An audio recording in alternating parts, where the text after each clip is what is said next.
अस्सलाम वालेकुम। Welcome to learning academy. मेरा नाम है असलम। आज हमारा लेक्चर नंबर 28 है और हमारा टॉपिक कम्युनिकेशन ही है और ये कम्युनिकेशन का पार्ट 2 है। इसमें हम डिफरेंट काइंड ऑफ कम्युनिकेशन पढ़ेंगे।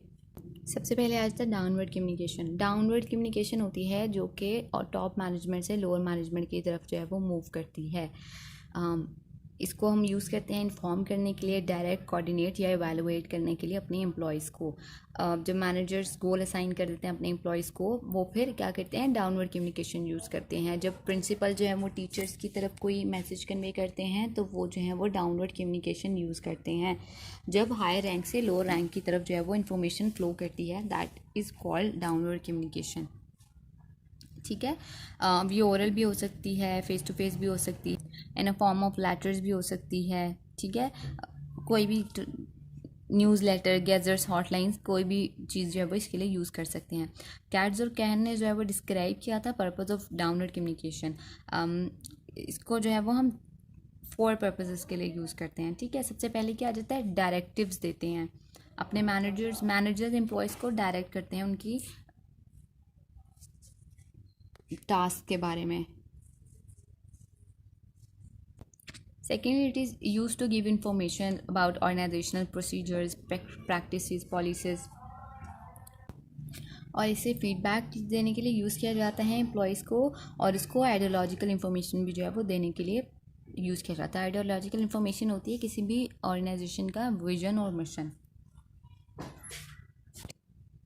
हम किस तरह से डाउनवर्ड कम्युनिकेशन को इम्प्रूव कर सकते हैं। लोग इग्नोर कर देते हैं यूज़फुल इन्फॉर्मेशन को, तो इसलिए लीस्ट रेजिस्टेंट पाथ को जो है वो यूज़ करें। मैसेज कॉन्सोनेंट को जो है वो एक्सेप्ट करें। इनकॉन्ग्रुएंट मैसेज को जो है वो रिजेक्ट करना चाहिए। फुलफिलिंग मैसेजेस को भी एक्सेप्ट किया जाता है, और टोटल सिचुएशन ऑफ ऑर्गेनाइजेशन भी जो है इफेक्ट करती है फ्लो ऑफ मैसेजेस पे। ठीक है। इसके बाद आ जाती है upward communication. Upward communication obviously बिल्कुल ऑपोजिट है डाउनवर्ड के। जब लोअर मैनेजमेंट या एम्प्लॉयज़ अपने अपर मैनेजमेंट या फिर मैनेजर से जो है वो इन्फॉर्मेशन उसको कन्वे करते हैं, तो वो जो है वो अपवर्ड कम्युनिकेशन जो है वो यूज़ की जाती है। इसमें फीडबैक प्रोवाइड किया जाता है हायर अप्स को। ठीक है। प्रोग्रेस बताई जाती है गोल्स के बारे में, और करंट प्रॉब्लम्स के बारे में जो है वो बताया जाता है। इसमें बताया जाता है एम्प्लॉयज़ किस तरह से फील करें अपनी जॉब्स के बारे में, को वर्कर्स, ऑर्गेनाइजेशन इन जनरल के बारे में। ठीक है।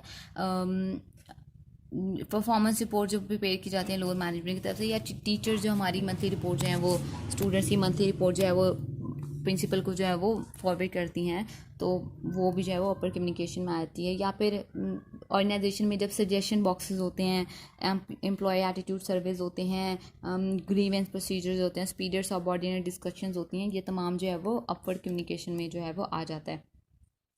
ये मैनेजर को अवेयर भी रखती है कि एम्प्लॉयज़ किस तरह से फील कर रहे हैं, उनकी जॉब सेटिस्फेक्शन क्या है, वो अपनी ऑर्गेनाइजेशन के साथ किस तरह से बिलोंग कर रहे हैं। ठीक है। और अपवर्ड कम्युनिकेशन जो है वो ऑर्गेनाइजेशन कल्चर पे भी बहुत ज़्यादा जो है वो डिपेंड करती है। अगर ऑब्वियसली मैनेजर जो है वो एक क्लाइमेट ऑफ ट्रस्ट बनाएंगे, म्यूचुअल रिस्पेक्ट का बनाएंगे, पार्टिसिपेटिव डिसीजन मेकिंग लेंगे, अपने एम्पावर्ड फील करवाएंगे अपने एम्प्लॉयज़ को, तो अपवर्ड कम्युनिकेशन बहुत ज़्यादा जो है वो इफेक्टिव होगी। हम किस तरह से अपवर्ड कम्युनिकेशन को इम्प्रूव कर सकते हैं, अपने एम्प्लॉयज़ को अलाउ करें कि वो अपील कर सकते हैं बियॉन्ड इमीडिएट बॉस प्रोसीजर्स बनाएं कम्युनिकेट करने के लिए ग्रीवेंसेस को। उसके बाद boss should have open doors. ठीक है। अपवर्ड कम्युनिकेशन को इम्प्रूव करने के लिए एम्प्लॉयज़ को पता आना चाहिए कि वो डायरेक्टली बात कर सकते हैं अपने मैनेजर्स के साथ अपने प्रॉब्लम्स के बारे में। Opportunity for counselling exist. Interview करें जो लीव करें ऑर्गेनाइजेशन को, आपको इससे बहुत ज़्यादा मीनिंगफुल इन्फॉर्मेशन मिल सकती है। आप अपनी ऑर्गेनाइजेशन को इम्प्रूव कर सकते हैं, आप अपवर्ड कम्युनिकेशन को इम्प्रूव कर सकते हैं। पार्टिसिपेटिव डिसीजन मेकिंग लेकर आएँ। ठीक है। जहाँ पे आपकी ऑर्गेनाइजेशन के तमाम मेंबर जो हैं वो पार्टिसिपेट कर सकें। ऐसे वो एक म्यूचुअल रिस्पॉन्सिबिलिटी की सेंस आ जाती है और वैल्यूड फील करते हैं एम्प्लॉयज़। और ठीक है। Ombudsperson and ombudsperson is a person with the task of investigating complaints from employees. एक ऑम्बर्स पर्सन को, ऑम्बर्स मैन को जब हायर कर लें, वो फिर कंप्लेंट्स लेगा एम्प्लॉय से और उनको कम्युनिकेट कर देगा इफेक्टिवली टॉप मैनेजर्स, और फिर वो हेल्प रहेगा रिमूव करने के लिए ग्रीवेंसेस को। उसके बाद मैनेजर्स में डेवलपिंग स्किल्स होनी चाहिए। Managers need to develop listening skills. एक गुड लिसनर होना जो है वो बहुत ज़्यादा ज़रूरी है, ताकि आप अपने एम्प्लॉयज़ के बारे में जो है वो अच्छी तरह उनकी कम्युनिकेशन को अंडरस्टैंड कर सकें, उनका पॉइंट ऑफ व्यू सुन सकें। एक एक्टिव लिसनर होने के लिए क्या ज़रूरी है? अटेंशन को मेंटेन करें, रीस्टेटमेंट करें, एम्पैथी शो करें, ड्रा आउट शो करें, इनकरेज करें सजेशंस को, and know when to speak and when to quit. ये एक्टिव लिसनर में जो है वो ये क्वालिटीज़ या ये फैक्टर्स जो है ना वो होना बहुत ज़्यादा ज़रूरी है। उसके बाद इंटरैक्टिव कम्युनिकेशन आ जाती है। इसमें वर्टिकल और हॉरिजॉन्टल आ जाती है, लेकिन इसमें न्यू स्ट्रेस जो है वो इंटरैक्टिव आता है रादर देन वर्टिकल हॉरिजॉन्टल, यानी कि एक्सचेंज करें, exchanges using a range of contemporary tools, transmission and processes. Communication जिसमें आप ग्रुप्स की सूरत में जो है ना वो सेम लेवल, ऑर्गेनाइजेशनल लेवल पे जो है वो कम्युनिकेशन की जाती है। ये जो है वो इंटरैक्टिव कम्युनिकेशन में आ जाता है। Interactive communication is useful for the organization, और ये लीड करती है टास्क कोऑर्डिनेशन, ग्रुप और डिपार्टमेंट की तरफ, जो आपस में फिर कम्युनिकेट करते हैं और ज़्यादा इजीली अंडरस्टैंड करते हैं, एक दूसरे को कम्युनिकेट करते हैं टास्क के बारे में और परफॉर्मेंस के बारे में। प्रॉब्लम सॉल्विंग ग्रुप्स और डिपार्टमेंट्स इस तरह की कम्युनिकेशन के थ्रू लीवरेज करते हैं आइडियाज़ की, एक्सपर्टीज़ की, और हेल्प करते हैं एक दूसरे को प्रॉब्लम सॉल्विंग में।